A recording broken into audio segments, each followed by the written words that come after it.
Discourses on Livy by Niccolo Machiavelli.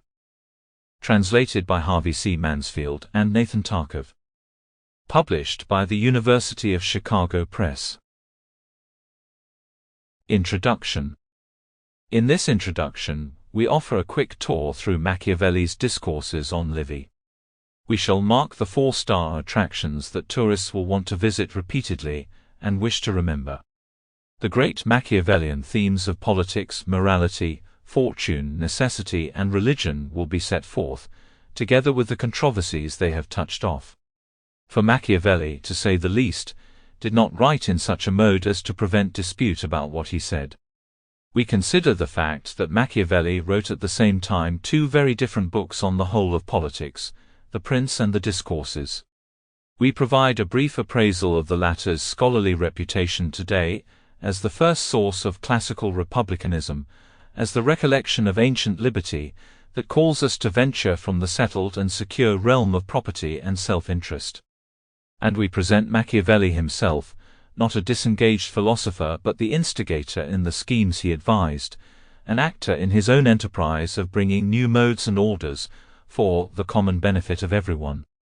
As befits an introduction, we try to speak with both modesty and authority. Machiavelli and the Renaissance. Machiavelli lived in the Renaissance, and the Renaissance lived in Machiavelli. The communion between the man and the time seems complete.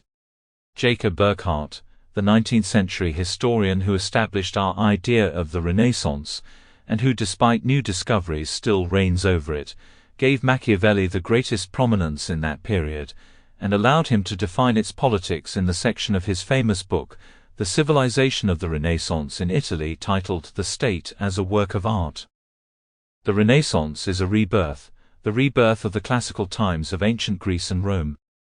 These times had already been reborn, one could say, with the rediscovery of Aristotle in the 12th century, and his adoption by the Christian Church, after initial rejections, through the immense achievements and good offices of Thomas Aquinas.